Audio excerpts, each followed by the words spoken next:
दोस्तों पिछले साल सितंबर महीने में GTA 6 के कुछ गेम प्ले लीक हुए थे, जिसके बाद में उन दो टीनेजर को पकड़ लिया गया था जो कि लैप्सिस ग्रुप के अंदर काम करते थे, मतलब उनके लिए वो हैकिंग वगैरह करते थे।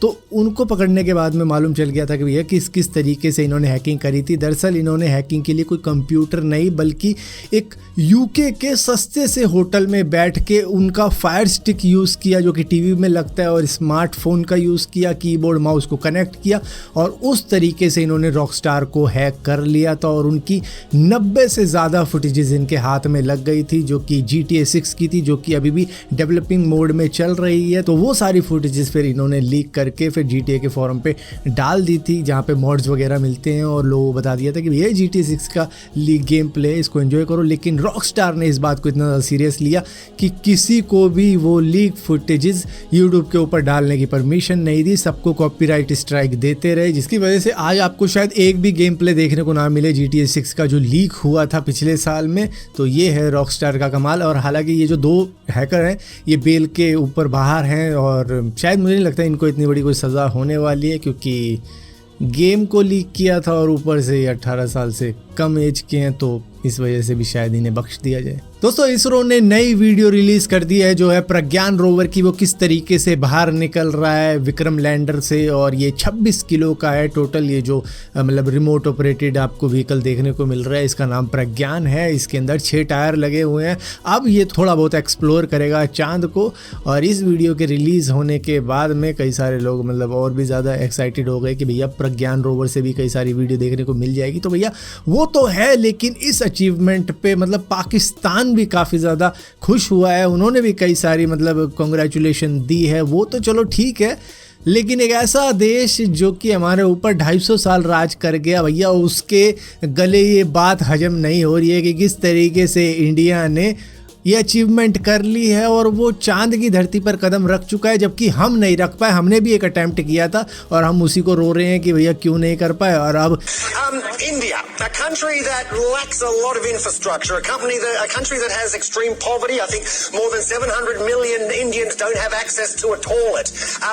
Really? Should they really be spending this sort of money on a space program? BBC और GBN नाम के दो न्यूज़ चैनल के एंकर खूब रो धो के बता रहे हैं कि भाई इन्होंने देखो 250 साल हमने इन पे राज किया और आज ये 70 साल में ही हमसे आगे निकल गए। कल तक ये हमसे पैसे मांगा करते थे कि भैया पॉवर्टी को लेके, गरीबी को लेके हमें पैसे दिए जाए। 2016 में हमने इन्हें पैसे दिए, 2021 में हमने इन्हें पैसे दिए, तो करीबन 2.3 बिलियन पाउंड्स हमने इन्हें दे दिए। वो देने की हमें इनको बिल्कुल भी ज़रूरत नहीं है। और एंकर तो ये भी कह रहे हैं कि भैया वो पैसे हमें वापस लौटाओ, तुमने मतलब चांद तक पे पहुंच गए और तुम्हें अभी भी हमसे पैसे चाहिए, हमें पैसे नहीं देने हैं तुमको। और जो आगे चल के हम तुम्हें अगले साल शायद 57 मिलियन पाउंड देंगे, वो भी रोक देने चाहिए, इनको नहीं देने चाहिए। We should not be giving money to countries with a space program. As a rule, if you can afford to fire a rocket at the dark side of the moon, you shouldn't be coming to us with your hand out. और उसके बाद में ये कहते हैं कि भैया 5th largest economy है इंडिया, इनका स्पेस प्रोग्राम भी चल रहा है, ये रॉकेट फायर कर देते हैं, स्पेस में सक्सेसफुल मिशन भी कर लेते हैं, फिर भी इनको फॉरेन एड चाहिए। 2016 में ले लिए, 2021 में ले लिए, तो अब इनको देना नहीं बल्कि इनसे लेना चाहिए। हमको स्टेबल होना है, हमको करीबन 2.3 बिलियन पाउंड जो हमने इनको दिए हैं 2016 और 21 में, वो इनसे वापस मिल जाने चाहिए हमको। और अगले साल जो हम देने वाले हैं इनको 57 मिलियन पाउंड, वो भी रोक लगा देनी चाहिए। और ऊपर से उसके बाद में ये हमारे मतलब गरीबी का भी कहने लग गए कि भैया 22 करोड़ गरीब लोग हैं और उससे भी ज़्यादा 70 करोड़ लोग ऐसे हैं इंडिया के अंदर जिनके पास में टॉयलेट का एक्सेस नहीं है। पता नहीं कहाँ से ये इन्फॉर्मेशन इनको मिल रही है, कह रहा है UN ऐसा बताता है, पता नहीं कौन सा 10-20 साल पुराना ये न्यूज़पेपर चेक कर रहे हैं जिसके वजह से ये सारी बातें इनको मिल रही हैं। और उसके बाद में ये इसी को रो रहे हैं कि भैया तुम्हारे पास टॉयलेट नहीं, तुम चांद पे जा रहे हो क्या, वहाँ टॉयलेट बना रहे हो। Are we paying to help poverty-stricken Indians when their own government won't bother?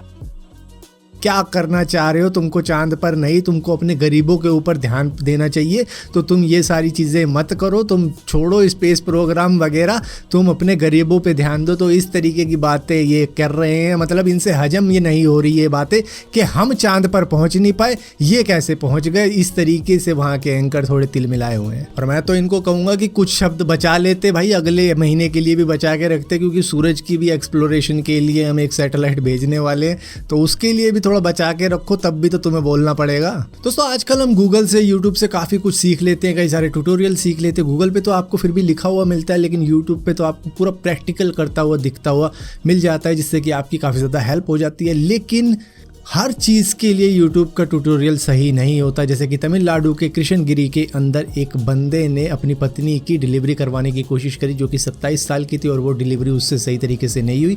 उस महिला का सीवियर ब्लड लॉस हो गया, जिसकी वजह से वो महिला अब इस दुनिया में नहीं रही। वो हॉस्पिटल लेके पहुंचा हालांकि उसको, लेकिन वो ब्रॉड डेड बताई गई, जिसके बाद में इसके पति को अरेस्ट कर लिया गया। क्योंकि इस तरीके के काम जहाँ पर आप मेडिकली किसी को हेल्प कर रहे हो लेकिन आप उसकी हालत और ज़्यादा ख़राब कर रहे हो, उसको हॉस्पिटल ना ले जाके, तो आप पर CRPC की धारा सेक्शन 174 लगा दिया जाता है। क्योंकि इसके अंदर एक महिला ही नहीं, एक बच्चा भी मरा है, और ये सारी गलती इस पति की थी। उसको हॉस्पिटल लेके जाना चाहिए था, लेकिन वो खुद ही डॉक्टर बना हुआ था, जिसकी वजह से उसको अरेस्ट कर लिया गया। और यही सेम काम 2018 में 2 सहेलियाँ अपनी सहेली की हेल्प करने के लिए कर रही थी। पता नहीं क्यों ये 3 इडियट देखने के बाद में इनको ऐसा लगता है कि ये खुद डॉक्टर बन सकते हैं। इस तरीके की चीज़ें नहीं करनी चाहिए भैया, अरेस्ट हो जाओगे। जिसको हॉस्पिटल की ज़रूरत है उसे हॉस्पिटल लेके जाओ, ना कि खुद डॉक्टर बनो। दोस्तों आप में से जितने भी लोगों ने बिल वाला फ़ोन यूज़ किया होगा, उनका अक्सर ये रहता होगा कि भैया इस महीने बिल ज़्यादा कैसे आ गया, ये वो, तो इस तरीके की चीज़ें होती होगी। तो US के फ्लोरिडा के अंदर रहने वाली एक महिला जिनका नाम सेलिना है, वो अपने भाई के साथ में कनाडा गई थी। मतलब US से कनाडा चली गई। अब उनके पास में है बिल वाला फ़ोन, लग गई इंटरनेशनल रोमिंग। अब यहाँ पे जो इनका भाई है वो थोड़ा सा दिमाग से मतलब कमज़ोर है, और उसने इंटरनेट भी यूज़ कर लिया, SMS भी यूज़ कर लिया, कॉल भी यूज़ कर ली, और 200 SMS कर दिए, कई सारी वीडियोस डाउनलोड कर ली। जिसके बाद में इस महिला का इंटरनेशनल रोमिंग में बिल चला गया $2,01,000 US, यानी कि इंडियन करेंसी में अगर इसको कन्वर्ट करें तो होते हैं 1,60,00,000 रुपए। और जब ये महिला वापस US में आई और इन्होंने देखा कि मेरा जो बिल आया है वो काफ़ी ज़्यादा आया है, मतलब इनको लगा होगा कोई दिक्कत हो गई होगी, तो इन्होंने कहा कि भैया इनकरेक्ट बिल भेज दिया आपने, इसको ज़रा करेक्ट कर दो, शायद ये बिल $160 का होगा, ये ज़्यादा आ गया। तो उसके बाद में T-Mobile कंपनी ने कहा नहीं मैडम, ये बिल ये है, और ये रहा आपका चिट्ठा, ये आपने इंटरनेशनल रोमिंग में डेटा यूज़ किया, इंटरनेट यूज़ किया, SMS कॉल, ये सारी चीज़ें यूज़ करने की वजह से आपका इतना तगड़ा बिल बना है, तो चलो अब बिल दे दो। अब महिला कोर्ट में लड़ रही है कि भाई ये मेरे साथ हो क्या गया।